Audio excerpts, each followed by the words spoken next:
America is blessed with some of the richest ocean resources anywhere in the world, except when they close it up.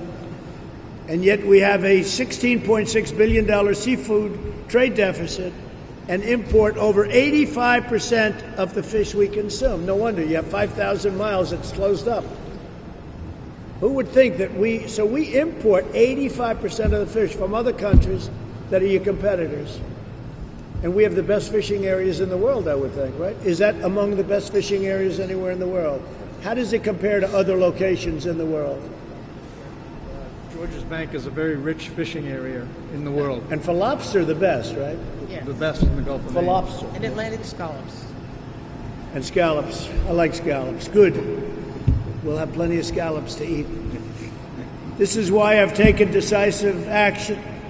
And we're going to send our fishermen out there. You're going to go fishing in that area now that you haven't seen for a long time, lobstermen and seafood producers. I want to just congratulate you. Last month, I signed an executive order to begin an accelerated review and reduction of all unnecessary regulations on the seafood industry. So who's doing that, David? Who's working? The Department of Commerce. Okay. You'll make sure that gets done quickly. Absolutely. Okay. This guy, when I give him something, it gets done. Between him and Peter, we have the right people. So, Peter, you'll make sure that you and David. This is a great thing for the state of Maine. These two executive orders together is going to bring back commercial fishing in a big way. Sir, that is some of the most fertile fishing grounds in the entire world that's been shut off. And we've gone through all of the machinations, all of the work, so we can sign this now. It takes a while to get it done, but we're getting it done. Not easy, because they did it in such a way that it's not easy.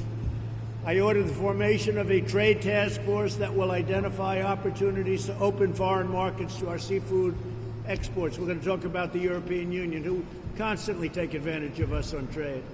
Nobody knows that. And I'm further cracking down on illegal harvested and imported seafood. That's a big deal too, right? What does that mean, illegally harvested? Who wants to answer that question? Go ahead. Fish, they call it EI fish, illegally harvested fish that some countries don't enforce fisheries conservation rules. In our country, we do.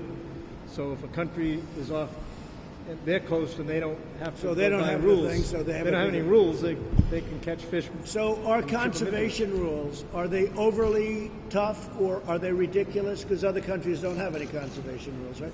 Most other countries. Are rules fair and good, or are they not? We have a lot of rules in place that are preventing us from harvesting sustainably some of the resources out here. The fact that I'm in the groundfish industry, the resources off New England are at a record high. You can't talk in The resources off New England are at record levels, never been recorded in history.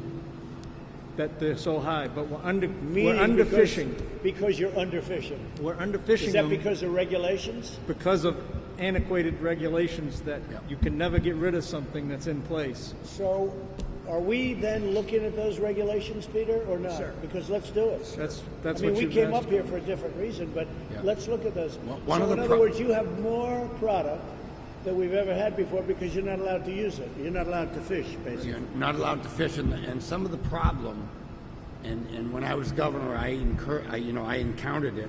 If you go to Commerce, and Commerce sends you to NOAA, and there's a lot of bureaucrats in NOAA that really put on some hurtful penalties and regulations on the fishermen. So they were so burdensome that you can't fish.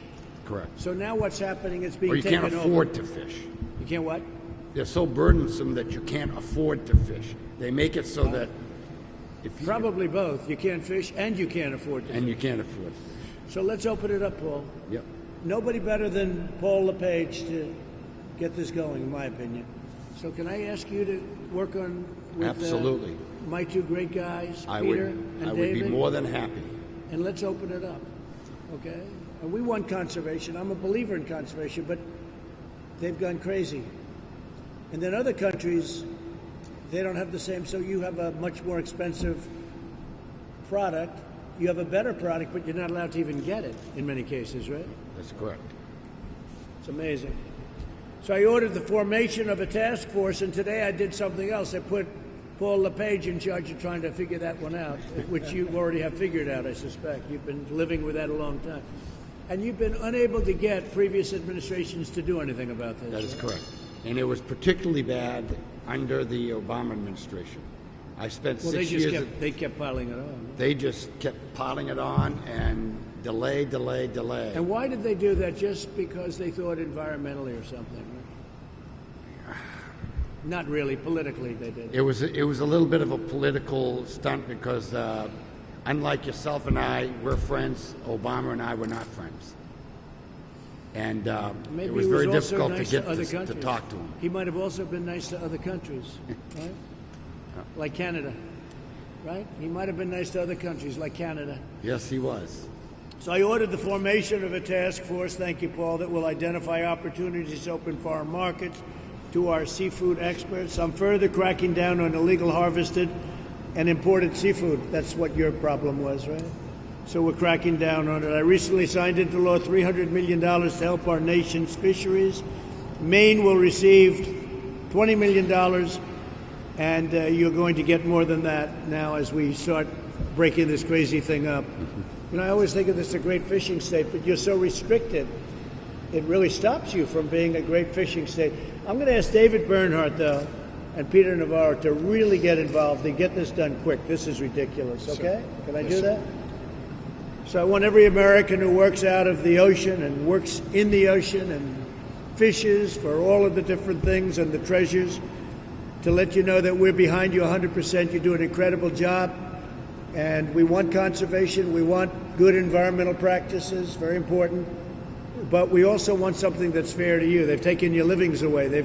I've been hearing about this for a long time in Maine and other places up here. I've let it extend to other places that are also affected. Canada is given a tremendous advantage over the United States because of the practices of the previous administration and probably others. So we're not going to let that happen. As an example, I heard that Canada doesn't have to pay a tariff going into Europe. That's correct. But you do. And we do. Okay. So and then if that goes on, then we're going to do something that's going to make that look like small time.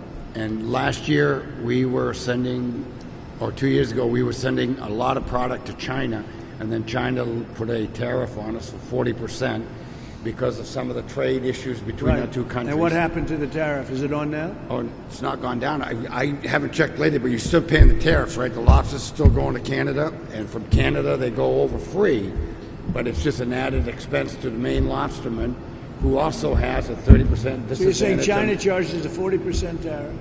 And how big is the tariff that the European Union charges? 20, is it 20 or 22? Okay. And this country, because of stupidity for years, hasn't charged them anything. And the funniest part of this whole issue is the Canadian lobster we're talking of and the Maine lobster come out of the same water. Are they the same lobster, would you say, basically? Yes. Would you say they're equivalent as lobster? Yeah, they're equivalent. They're is from there a difference in Gulf size of Maine. Or type? Any difference? They're coming out of the Gulf of Maine. So you're set up with a 20% tax that they don't have, so they have a very good thing. And that's European Union, right? Yep. The European Union has ripped this country off so much, it's unbelievable. And I'll it's tell you, so easy to solve. I'm going to call them, David. You're going to come in, write a letter, and if they don't change, we're going to put a tariff on their cars until they change, and they'll change right away. Okay? It's unbelievable how badly, people hear about the European Union, sounds nice. They've been almost as bad over the years as China in terms of trade, but nobody talks about it. That's right. There's a perfect case, Maine lobster. You understand what I'm saying?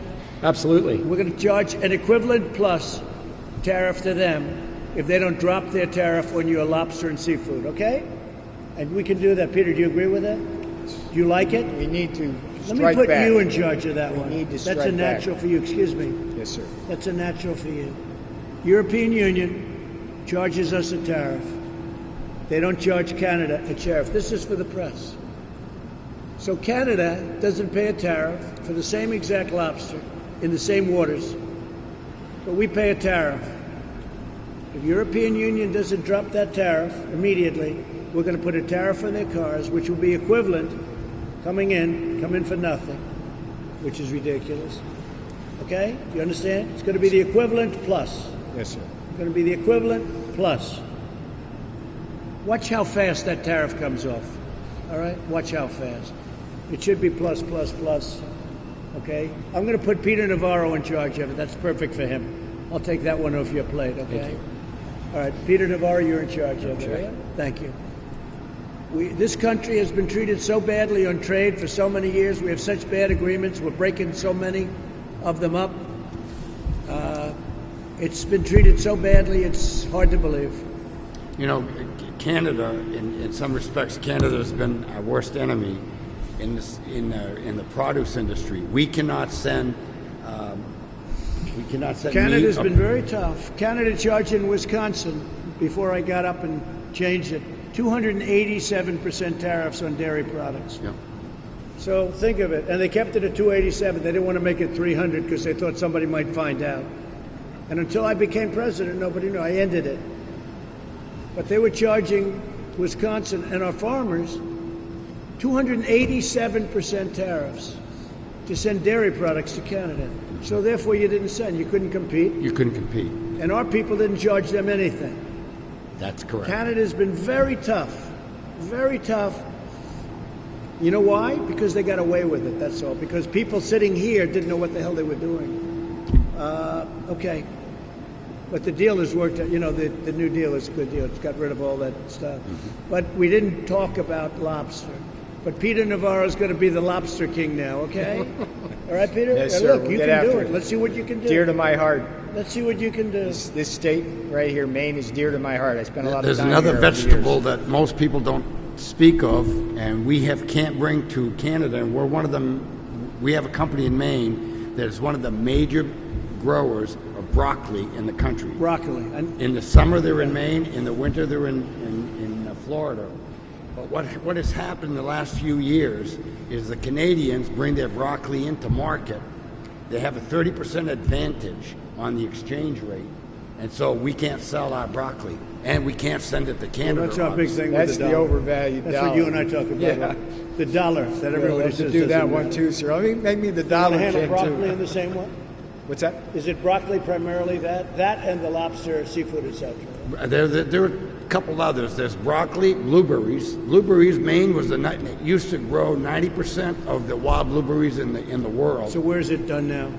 Canada, New Brunswick, and Quebec have got 300,000 acres on, and so now Maine's blueberries are selling below growing cost. And when Yeah. you talked about the Obama administration about this, they did nothing. They did nothing. I spent a lot of time in Commerce. Let's get on this. The three things plus the seafood. This man he's a believer. He knows exactly what to do. I don't have to tell him a thing. And you guys will work on the other stuff together, okay? Any questions, by the way? Questions? Shouldn't be any questions after that. You got more than you would have ever thought. I will just make one more comment. Amazing, right? I will make one more comment, and we need your help on.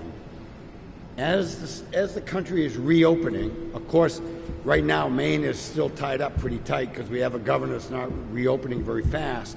But as we reopen, why isn't your governor opening up your state? I don't know. We don't know. All these states are being open. They're making a lot of money. That's why we had the good numbers today.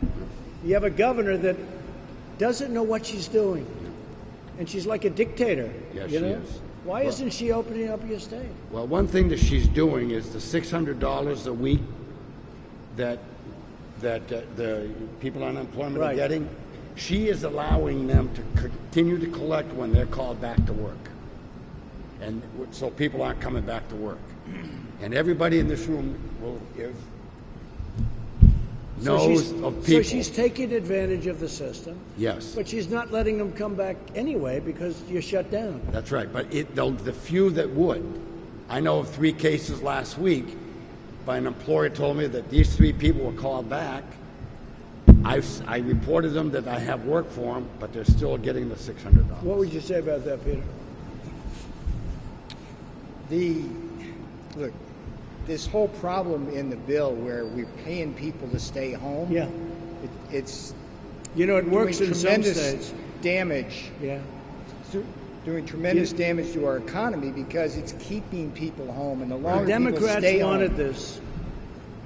Feather bedding, okay? But the Democrats wanted it. We said it wouldn't work, and we were right. And it works. But honestly, it works in Republican states. It does work in Republican states. But the Democrats wanted it, and we negotiated, but it's unnecessary. Correct. And it makes it overly complex. But a place like this, we're straightening it out. Any further legislation, we're straightening it out. And we just did PPP today, so. The legislation is fine if everybody follows the rules. Yeah. But if a governor You decides see, she's not supposed to be doing that. that's correct. So when she doesn't do that, it's fine. That is But the correct. governor is playing cute. If you call someone to work and they refuse to go to work, you tell the state, and the state will take their unemployment away. Exactly. So she's not supposed to be doing that. That's correct. Let's call her on that, please. yeah, Call her it's legally. tremendous. Not People allowed of to. Maine want to work. Yes, they do not want do. a handout. They When want to is work. she opening the state, if ever? I think there's another move in July. There's going to be another move in July. She started opening up some of the restaurants that you can have, 6 Very social small. distancing and 50%. And you don't have a big problem up here. So why is she doing this? Well, what she's afraid of, or what she's claiming, is that in the summer, Maine only has 1.3 million people, but we have 40-plus million visitors a year, 30-plus million in 3 months. And she's afraid that if she doesn't quarantine the entire state, that these folks are going to bring Yeah, the the problem virus. is, though, those 3 months are your Christmas, right? Yeah, you got it. It's our Tiffany season. likes December. You like these 3 months. So she's going to get rid of all of your wealth, and Exactly. you're never going to recover that. That is correct. And so what I've advised her to do, Not good. what I've tried her to do is you can only get into Maine 3 ways. The Canadian border, the 95, or Route 2. Right. So if you put somebody at Route 2, everybody's got a foreign plate, an out-of-state plate. You check get their name, telephone number, where they're going to be. Problem solved. If you It's have not an a big uptick, problem. you go right there. So you're giving away your tourist season this year because it's That's correct. starting, right? So That you're is giving correct. away your tourist system. Yes. I mean, she must know this, right? I would think she's a No, right how lady. does she do a thing like this? She's going to destroy your state. All right, look, I'm not a fan. We're going to solve your fishing problem. We're going to solve something that nobody thought was solvable. We'll solve it very easily. And Peter, you're going to handle that You're other on. situation. You're right on. It's an incredible. Would you like to say something, folks? Go ahead. Yes, I would. Thank you, Mr. President. It's an honor to. Thank you. It's my honor. It's an honor to be here to discuss with you the importance of commercial fishing to our country. I am the executive director of Associated Fisheries of Maine, and I have more than 30 years' experience in regional, national, and international fisheries management. And in all of that time, I have never known a president to express a concern about the well-being of our fishing and seafood industries. So thank you very much for your interest, for your executive order promoting American seafood, for this announcement that you've made today, which will allow our fishermen to go back to work. The Antiquities Act And we're process. doing that immediately. Are we doing that as of immediately? You're opening up 5,000 square miles As of- with the stroke of a pen. As of when? The minute you sign it, I better get you will going begin with the sign. planning, and I you're get my taking fishing down pole. you're taking down a no fishing sign Yeah. and opening up. I love that. The process by which this monument was established is a non-transparent process that does not allow for stakeholder input, does not produce any kind of economic analysis of the negative impacts, and prevents all of us from enjoying the benefits of our healthy marine resources. So again, we appreciate that you've recognized that and are taking action to correct that. And your senators, where were your senators for all these years? What happened? They abdicated their responsibility. They went home early this year because it's election year and gave all their power to our governor. So in addition to the opposition from the fishing industry, The Secretary of Commerce has also heard about opposition from the all 8 regional fishery management councils to establishing these monuments outside of the regular management process. So there has been a great deal of opposition to that, and now you're correcting What would you it. do about that? Well, The monuments, what would you do? the management of fisheries within our exclusive economic zone is rightfully managed under the Magnuson-Stevens Fisheries Conservation and Management Act. So we have a process to do that. We don't need the Antiquities Act to be establishing monuments that restrict fishing. So what do you need? You're bringing that process back. Well, this bringing that order back. will take care of our So immediate you're going to need. be okay, You're and gonna this is going to do you're most gonna of it. take that back. That's a big thing, right? Yes. You're Yes. so lucky I'm president. You are so lucky. I don't even know you, and you're so lucky. Well, we're also looking to a pending action by the New England Fishery Management Council and the National Marine Fisheries Service, which will likely be voted on sometime in the fall, which would establish a requirement for our fishing boats to carry 100% of observers or at-sea monitors on all of our trips at our own expense. And this could be as much as $40,000 a year for some of our vessels. This is simply an expense that we cannot afford at this time, especially on the heels where we will be trying to recover from this pandemic, which has had a huge impact on the commercial fishing industry in New England. We certainly cannot afford an additional expense that is totally discretionary.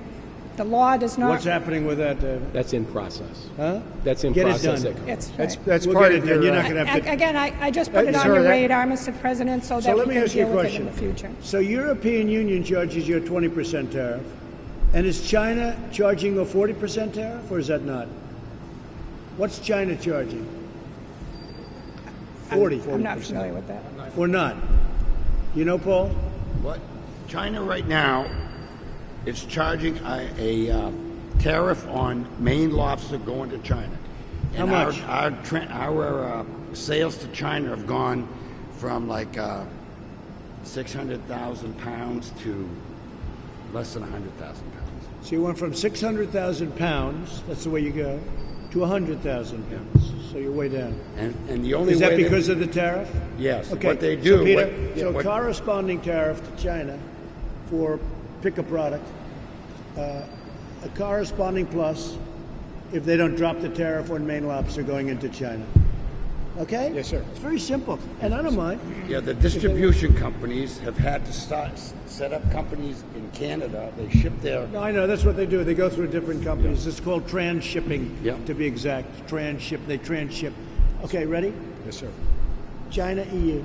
All you do is say, that's okay, keep charging us, and we're going to charge you a corresponding on something that they sell that's very precious to them. Put a corresponding. It should be for the same amount plus. Yes, sir. We'll take care of it. Go ahead. Yeah, Mr. President, we operate a few boats here in Maine, but we also operate some scallop boats and some factory processors out in Alaska. And there is a tariff on the flatfish that's shipped into China that stays there. So if we want to ship it to them and develop a market in China, they do enforce a 25% tariff on it. What we have available to us is if they do process some of the fish, it's shipped back in the United States, and there is no tariff on that coming in at this present time.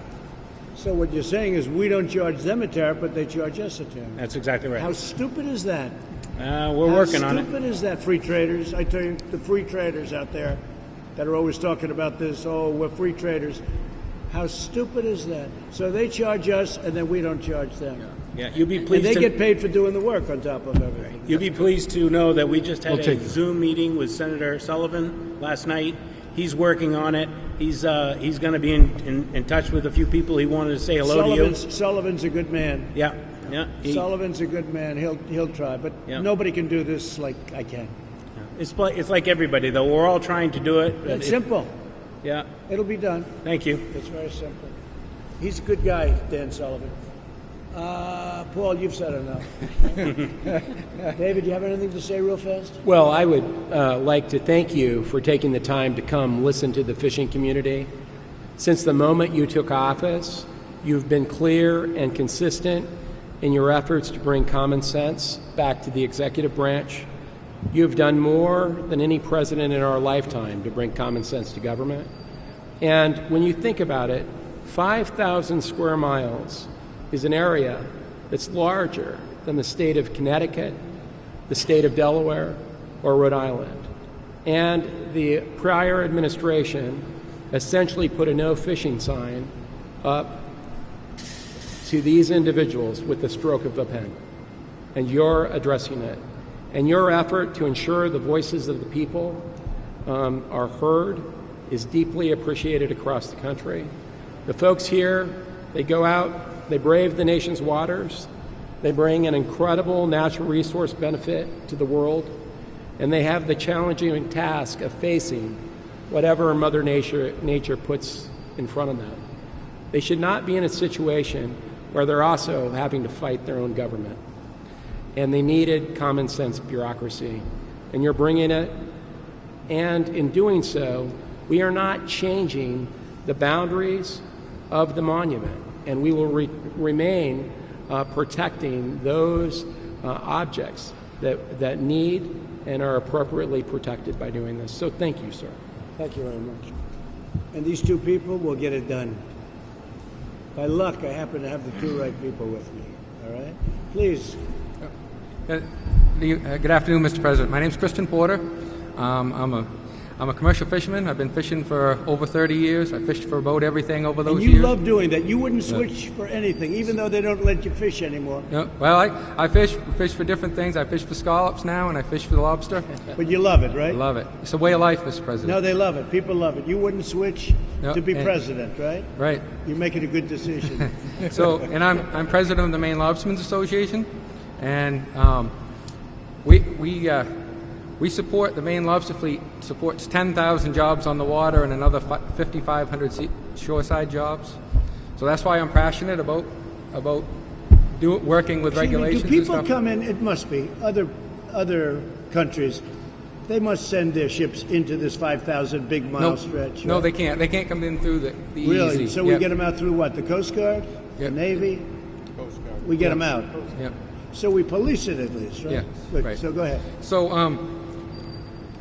keeping our nation's fishery strong is a passion of mine. That's why it's great to have this opportunity to talk to you about the process of the Northeast Canyons of Seamount. Rather than work with the constituents who actually fish there and were most knowledgeable about the issue, like this guy right here, this monument was formed in back rooms with special interests. This created four during policy. the other administration, you mean? Which Yes. administration? Obama? The Obama administration did this. Well, he's done Maine a tremendous disservice, I can tell you. Just from a common sense standpoint, how could you let a thing like this happen? This created poor policy. It hurt the fishermen. And we really worry about the precedent it sets, that you can close large areas of ocean and put all the rest of us who fish for different things in smaller and smaller boxes. So, and that hurts everybody.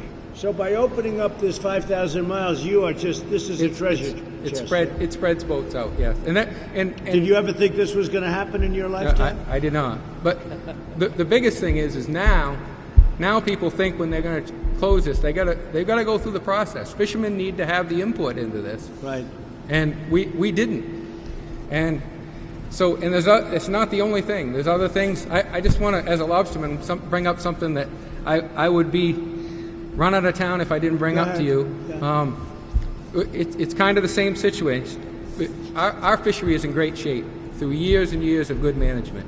But despite our tremendous success, we find our industry being risk of being shut down because of the endangered right whale. The endangered white whale. Right whale. And we've been in. And why is that? In other words, because you have to be so careful. What is it? The entanglements and what is that in the same area that we're talking about? No, it's a different area. It's along the coast of Maine. So our association, our executive director, has had great conversations with your staff. One of them's here today. Alex Willett is here. He's up to speed on this. You had Just, go really quick because we have to leave. yeah, Let me we ask you had this. Wait. no, but How is and this? your friend right here sent you a letter, and he can bring you up to speed Good. on this. Governor, you How sent is a the letter. whale? Paul, you know this. Yes. How is the whale hurting what they're doing? The right whale is not hurting them. In fact, in the last 2 decades, there's not been an entanglement or a death in Maine waters. Now, they found some dead whales in Maine waters, but they came down from where the problem area is, and as we've talked about earlier, the St. Lawrence Seaway. At the mouth of the St. Lawrence Seaway is where all the deaths and entanglements So are. how do we solve this problem?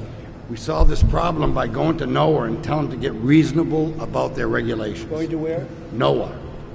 They are the problem, and I've worked 2 years. I've worked So you 6 know, years. you know what reasonable means, then, right? Yeah, that's correct. Okay, so get 'em That done. is correct. Get them done. All right, you'll work that, David. I'll talk to them. Okay. We just want our voices heard in the process. We'll be able to. I assume there's a good solution to that, right? Yes, there is. Okay, work on it. And we want to There's a- protect the there's a- whale. I want to protect the whale too. As we do As too. long as we can protect the whale, I'm going to do it. All right, so I'm going to leave it to you. We're in, and I will say, he said one thing that is so true about the fishermen in Maine. Maine has the only sustainable lobster fishery and certified in the world. These people will go bend over backwards to save the laying, those that are layers and the youth. I mean, they just bend over backwards. It's not robbing the bottom. And the one thing about a Maine You've been treated lobster- very badly. You know that, right? Yes, You better remember your president. the one thing about a Maine you lobster- guys, you've been treated very badly. I know what they've done to you. They've regulated you out of business. And yet you treated the area like it was your home. I know that. Go ahead. The one thing that Washington has never understood, the Maine lobsterman is a family-owned business. It's hand-me-down from father to son for generations. If father kills all the lobster, son is going to starve. And that's what the lobster industry is in Maine. It's the only one in the world. And Washington bureaucrats are telling us we don't know how to fish. We got it. All right? Thank You'll you, work sir. with Paul on that. Thank you, sir. Go ahead, please. Thank you, Mr. President. John Williams, owner of the Atlantic Red Crab Company. Going to change species a little bit. I'm in the crab business, not the lobster business. I've been fishing in this area that the 5,000 square miles personally since 1995, and there were people there before I was in there. And the interesting thing is going on Maggie Raymond's point is the lack of transparency in the process of setting these 5,000 miles apart. The industry was never given the opportunity to get involved. It was like Well, not like now. exactly, no, and we appreciate it. And then on Who one knows more than the industry? talking point, and your 2.5. So will you stop from fishing in the 5,000 miles then, basically? in that Yeah. 5,000 So miles. what? And that's prime area, right? Well, this is the ironic part of the whole thing. They said that they had to shut that 5,000 miles down for an emergency presidential action, and I was very vocal about it, and they grandfathered me for 7 more years in that 5,000 mile area. So if there So was when is the 7 years up? we're about halfway through it. Oh, you're lucky you just made it, huh? We've had our fingers crossed since you got elected. So is that very fertile in terms of crabs? Yes, it's very fertile. Because nobody's taking them, right? It's we harvest from Virginia all the way to Canada. So they gave you a grandfather of 7 years, and your Yeah. 7 years is up. Then How we're many out. people were grandfathered? It was my fishery and the offshore lobster fishery. He must be a rich guy, right? Now, let me I ask have a you good this. banker. Do you have the problem with the European Union too? I don't do very much export to Europe. Most of it's domestic. Well, you can't with the tariff. You can't. Exactly. So you don't bother.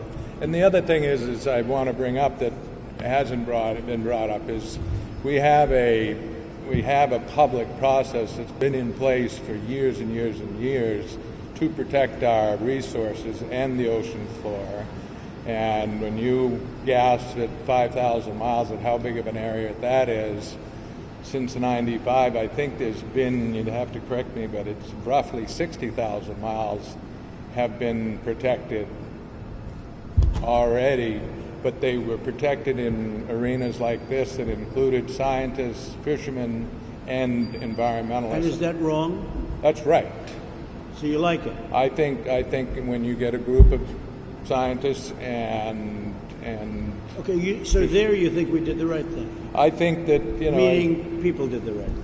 I think that it's the public process, as cumbersome as it can be, and sometimes I walked out of meetings not happy with the results, but it works. But at least it went through a process. And it allows... And this did not go through a process. Zero. We had zero Right? words. This didn't go through a And process. this This one- was done for politics. I Total got it. politics. Just one last comment on it is of course, where the industry was left to remain completely silent and not go public, the millions of literature and propaganda and websites and everything that were out there saying we need to save this 5,000 miles because this bottom is pristine and we can't allow these fishermen in there because it's pristine. Well, we've been in there for 40 years.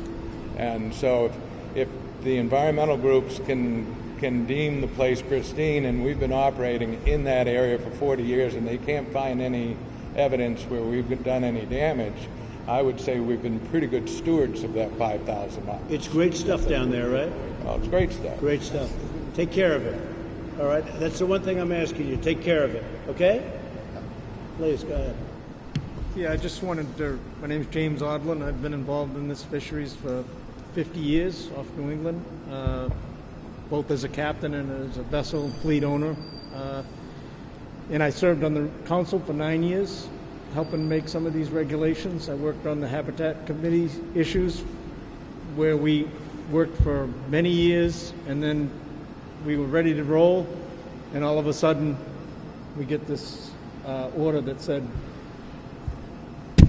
your work doesn't matter, we're going to just close 5,000 whole square miles. We were looking at discrete So this is a really special big, areas. This is a really big deal for you people, isn't it? We worked long and This is hard the on whole that issue. deal. Yeah. Wow.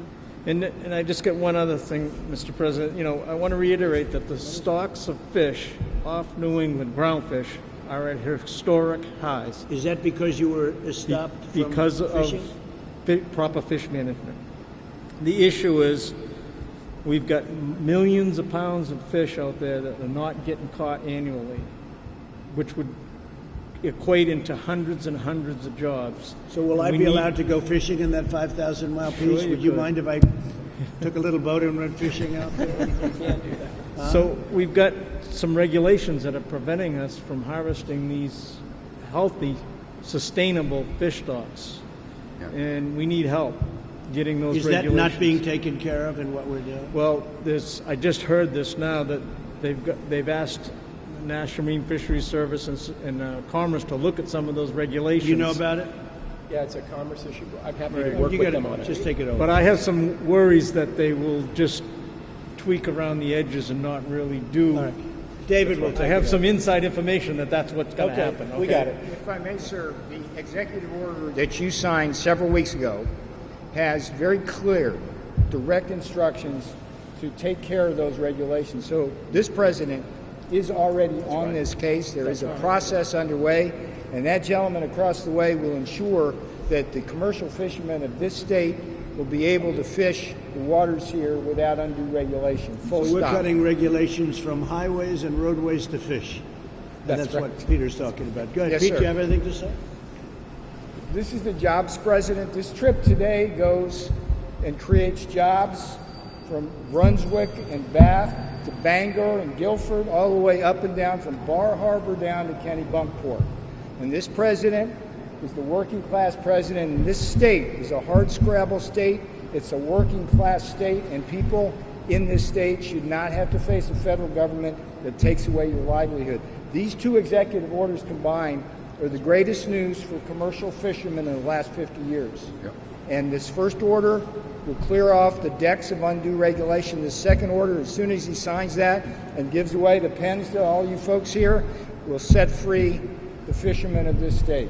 Well, it's they a took great your day. lives away. They took your livelihood away from you, so that's good. So thank you, Peter. Yes, sir. Well said. Please, go ahead. Thank you, Mr. President. First, I just wanted to thank you for coming to the state of Maine to talk to our commercial fishing industry. As was pointed out already, it is a first, and we truly appreciate it. And we also appreciate the action you're taking today. I don't think there's a single industry person around this table that disagrees on the need for it and why it is so important. So thank you very much. Thank you.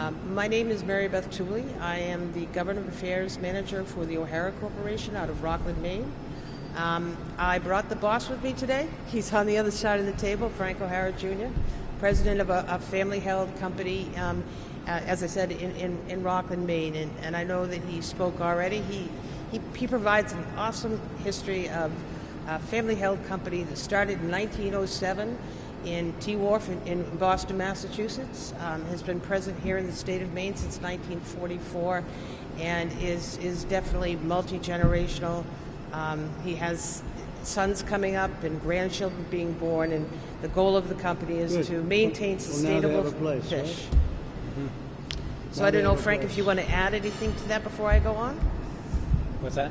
Do you want to add anything on that before I go on? No, you got it. You know, we've been around for a while. We've gotten through wars, depressions. We've gotten through overfishing from the foreign. But this was the worst thing that you've been through, I'll bet, right? What happened to you when they took this away? It didn't affect us as much as it would have affected John, but it will affect us because once they take one mountain or one canyon, they'll take another one and another one. They'll go over to the West Coast. Are you involved in that area, the 5,000 miles? We used to be, but we're not. We do scalloping, which is more to the south of that. So our scallop boats, which is replicated by that model over there, we do some scallops, but mostly it's crab and lobsters out that way. We're flatfish. Is that a new boat? Like it is. There's a new boat built down in so they look pretty old, right? There's a lot of design talent there, huh? Yeah. They got the new bulbous bow and a quart nozzle. It's lower carbon footprint. We're building another boat starting next year. How much brand new? How much does that boat cost? Just under $4 million. How much? Just under $4 million. It's the real deal, right? Yeah. Very good. Okay, good. Well, you're in good shape.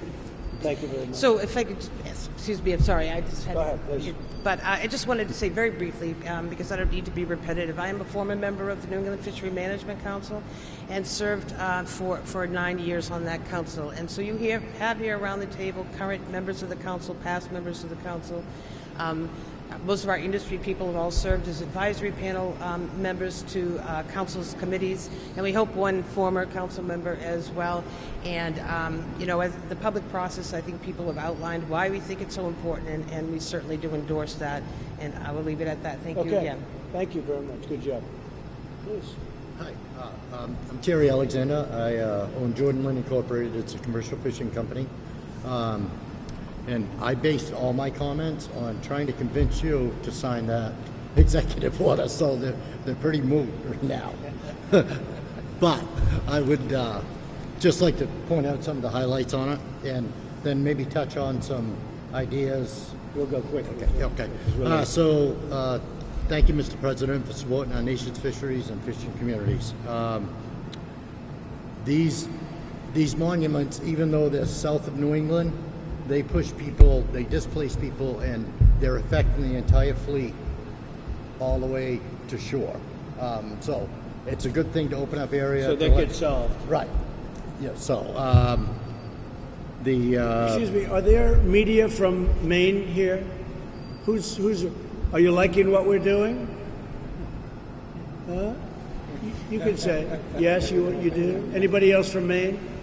From the area? They all come up from Washington, unfortunately. Okay, go ahead. Yeah, so that's already done. So I'm gonna touch on a couple ideas, how the Canadians, how it's not fair for the Canadians, the way we compete against the Canadians offshore. Tell me about that. All right, so we try to catch haddock, different size, same fish. We negotiate with the Canadians every year. And how do you find negotiating with them? They're pretty good. I'm on the TMGC. I'm on the New England Fisheries Management Council. I'm in my 8th year there. They've been good, and we negotiate every year, and they catch They catch their entire quota almost every year. We catch 10% of our quota every year. What's the difference in the size of the quota? Well, we're about even on haddock, but it's because of our regulations over here. Our mesh size is the wrong size for catching haddock over here. That needs to be fixed, and we can get that stuff done through the council. But Go ahead. we need that stuff done through the You council. sell that on eBay tonight. I won't sell it. Go ahead. Go ahead. But we can fix that through the council. We just need the incentive of DC pushing that stuff. We'll that get kind of that stuff done. too. And you're working on that. Yeah. So We'll get that done. yeah. It's an honor to be doing what we're doing. I mean, you people, basically, they took away your livelihood. It's ridiculous. Took away your life. Wait a minute, 1 second. I'm going to sign this for you. Here. Whoever wants this, here. Take it. So come on around real quick, and we're going to sign this up. Everybody give me And take one of these. You could hand that out. Okay? Thank you very much. Maybe give a little room, I guess. Congratulations. Come on, David. Come on, Peter. So we're giving Maine back a big part of its history, a big part of its industry, and we're giving you back your fishing rights to 5,000 miles or square miles. That's a lot. Boy, that's a big chunk. That's a big chunk of water, isn't it? So do very well. Say hello to the people of Maine. They're great people. They were very nice to me. I'll tell you that. And I appreciate it very much, but I know you appreciate it much more than I do because you're getting a lot more than I am, okay? So good luck, everybody. And they're going to work on those other things with Peter and David. Okay?